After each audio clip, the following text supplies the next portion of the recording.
You can see in my design here that I've created a pattern in the background, and I made this rhythmic pattern out of the sticker that I created from these two shapes right here. And it's really easy to do, and you can make a pattern out of anything. Here I made a pattern out of the eyes and the sticker shape that I used already. And up here I made a pattern out of lipstick. And here I made a pattern out of some a cube shape and some lines. Here's just a regular set of 3 squares here. It's pretty simple, but creates a rhythmic pattern. And I'll teach you how to do this right now. It's super easy. You can do it with anything. It can be complicated or it can be simple. And it goes like this. You either choose an object, or you can draw something that you like, or you can use something like, I'll just take something like this little sparkly shape here, right here, and I'll add something to it like this, so there's a couple different things. And all you do is you take both of those objects, or as many things as you want to turn into a pattern. You want to think about the size of it too. So if you want it to be real small, or if you want it to be bigger, it's important to change that size. You can change it later, but just starting off, change the size of it to what you want.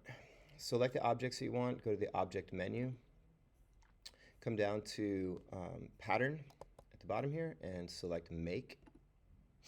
And boom, it will start to make a pattern for you. You get this tool right here called the pattern options. And the first thing you want to do is you can name it if you want to, stars. The tile type is important. So this is a grid. It means every one is aligned vertically and horizontally. But you can also alternate them here. So this is brick by row. You can see brick by column as well. So they're staggered. Hex by column, you can see they're overlapping each other. I'll show you how to change those in just a minute. Or hex by row. I'll go with something like hex by row right now. And then as you can see, they're overlapping each other, and that's because the width and the height of the hexagon here are a little bit different from each other. And you can just put your cursor over the top of this number in this field here and change the numbers here, change the value. And that will change the spacing in between your objects. When you're done, you've got your pattern. Just hit the done button at the top, and then you will find that pattern in your swatches. So there it is, named stars. Here's how you use it. Draw a shape. Change the color to something that's going to have contrast to it.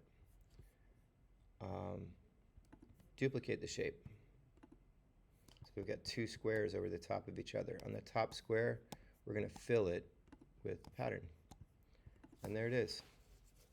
Now if you move this top shape around, you'll see that pattern is everywhere. And you can move it around with it. So there it is. Creating a pattern in Illustrator.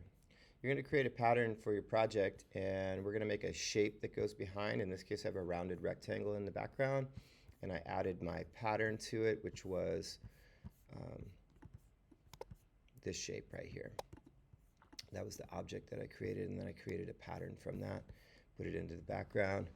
I added some text here. This will be our next part. We're going to add some text. I said lasting vision. I had one here that was true vision by a great student. Don't forget to add your name to it. We'll talk about this in just a minute. I also have a drop shadow on my text here, and I have some strokes here on the outside. I'll go through this in the next tutorial. And that's it, creating a pattern.